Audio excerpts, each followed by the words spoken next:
All right, welcome back. So, Twitter, are you good?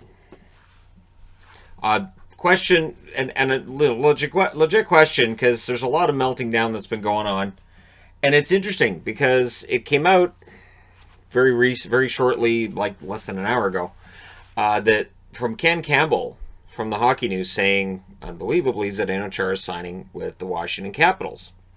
So he broke that. As far as I could tell, he was the first one to mention it. I looked at Pierre LeBrun and all the others, and nobody else had broken that news.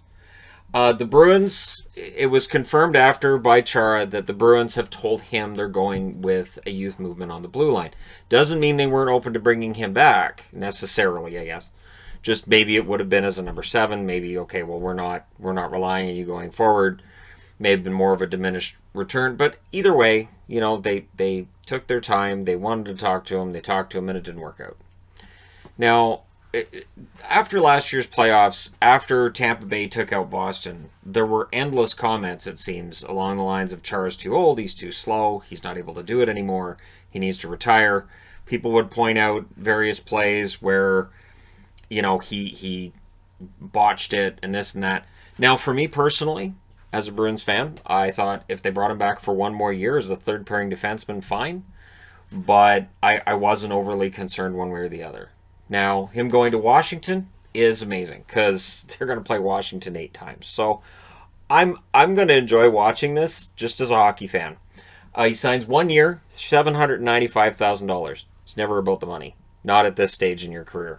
So Chara goes to the Capitals, doesn't put them into any further cap problem, and he adds depth to their blue line. And that's what this is. This is a depth move by the Washington Capitals, adding that leadership too in that Stanley Cup ring that he has. But for Chara, he puts out a statement after saying he will forever be a Bruin, and he will. And this is now, Washington lost their guy, Henrik Lundqvist, to the Rangers. So this is sort of like, all right, well, we'll take Chara from the Bruins, I guess, and offset it. But again, it's interesting to me that because Boston doesn't keep him, there are fans who are very upset with Boston.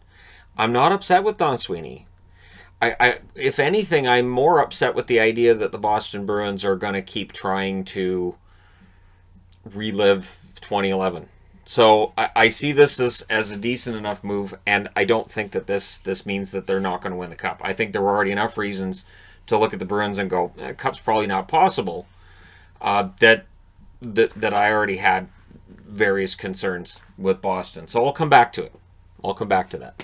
The AHL has announced they're going to start February 5th. Not much is known at this point. So they have to have their phone calls. They have to do all this planning, but February 5th is the start date.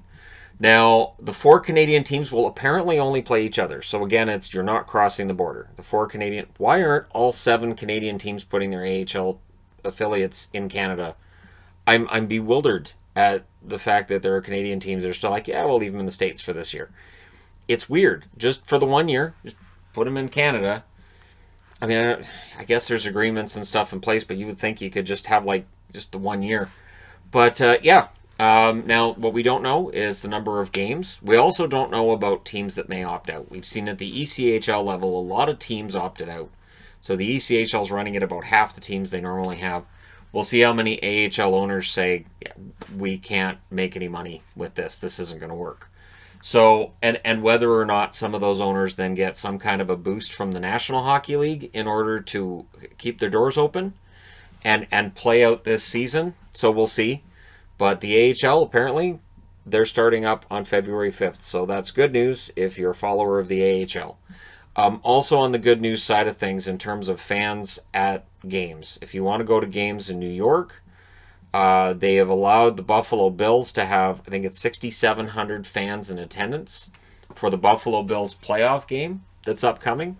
And that's awesome because the Bills have had an amazing season, and it would be nice to see the fans able to witness that on some level. Again, it's all about, you have to balance your public safety, yes, with what makes sense. And I think in some cases the what makes sense has kind of been pushed aside, and I think we're starting to see it. I'm not going to say balance. I'm not going to say that, but I think you can safely have fans. So they're talking about doing testing in Buffalo's case and all of that wonderful stuff. And so that likely will mean that for the National Hockey League, for games in New York State, at some point we'll see limited attendance, whether it's 500, whether it's 1,000, whatever. And then I don't know if this trickles down to the AHL as well. I would imagine that it will, where certain AHL teams will be able to have fans in attendance, which might mean that some of these owners that might otherwise back out might say, all right, well, I can make some. So in New York's case, that'd mean like Rochester as an example. Maybe the Rochester owner says, well, if I can have 500 fans in attendance, it's not great, but I avoid losing X amount of dollars because of it. So we'll see. It's all just those we'll see. And 2021, we have no idea. We're just going to go into it. We had no idea what's going to happen in 2020. So 2021, we're just as clueless on. So Chicago also makes news today in that Stan Bowman has announced Andrew Shaw will be ready for training camp. So they lose Taves, they lose Doc, but Shaw's coming back. So, and they don't have to worry about cap space right now because Taves is on the shelf. I will say this, Andrew Shaw is a good agitator who can put the puck in the net here and there, and it'll be nice to see him back on the ice. And speaking of, I have a Chara jersey, I also have an Andrew Shaw jersey with the Blackhawks, so that's one that I might be able to wear for reviews of games here and there. So good to see that Shaw's coming back. There was some concern last year about how long he might be out, how much time he might miss. So yeah, that's good news for Chicago, or is it? Again, for Hawks fans, I don't know. How do you feel? Shaw's coming back. Or are you already still in the fetal position from the news on Taves? And if you're in the fetal position, how do you watch the videos? So Boston. Do not be surprised when Bergeron's captain. I'm just saying straight out, Bergeron will be the captain. It's funny too, because there are times where I'll see Bergeron photos and Bergeron stuff, and I'll go, oh, he's got the A. That was before. I think of him already as captain. And I would forget, oh, Chara's captain. How did I forget? Because to me, Bergeron and Chara have kind of been the co-captains of the team. So Bergeron as captain is a natural thing, and it kind of feels like he should at least be captain for a season for Boston, just for what he's meant to the team and for how long. So Bergeron will be captain. That'll be great. Act surprised when it happens. I can't see them giving it to anybody else. I really can't. There's nobody else that I can see getting the captaincy. You give it to Bergeron, and you go from there. I mean, the future leaders of the team are going to be McAvoy and Pasternak, but for right now, it's Bergeron. So let's get back to the Boston defense. This idea that Chara out and that's it. So Don Sweeney just set him on fire like you're Randy Orton. So the defense right now projects as Grzelcyk, McAvoy, Lauzon, and Carlo as your top four. My problem with that top four is a lack of offensive production. It's just not there.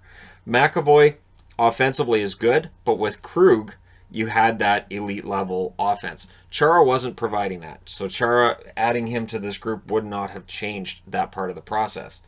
But Moore will probably be in the top six. Clifton, Miller is healthy for the first time in forever. But then there's Vakanainen, there's Boril, there's Kampfer. There was talk about how Boril was playing during the lockdown over in Europe. He's playing really well. And maybe Boril's ready for a top six role. Considering he's a first rounder from 5 years ago, if he's ready to go, give him a shot. Vakanainen may end up being that guy, and Connor Clifton has been decent.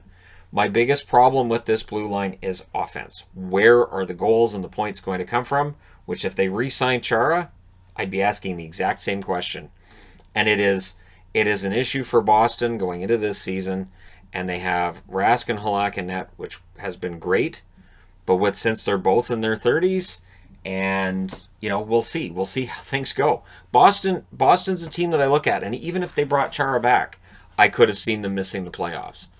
They're in this group of death division, and it's possible we see Boston end up out of the playoffs. I have them fourth in the division, behind Philadelphia, Washington, and the Islanders. And keep in mind, I had them ahead of Pittsburgh, but that's close. I could see Pittsburgh edging them out, and Boston being a team that's outside the playoffs. And again, I don't know that Chara changes that. So don't worry. Boston misses the playoffs. Let's say they're right close and they just barely miss, and then they win the draft lottery. Can't wait for that. That should be amazing. I'm sure that everybody will say, wow, that's good that Boston won the draft lottery. This is totally not fixed. And we love that the draft lottery works this way. Yay, Boston gets Owen Power as the number one draft pick. It'll be fine. Everything's fine. Because Owen Power, might fix the biggest weakness for the Bruins. So get your tinfoil hats on and get ready for the 2020-21 season, because if Boston misses the playoffs and wins the draft lottery, that's where we're going to end up. But hey, it's going to be a fun ride, right? Let me know your thoughts in the comments section below as always. Don't forget to hit like and subscribe if you're browsing your way through. You just happened upon this video. Thank you guys so much for watching, for all your support. I will talk to you again soon.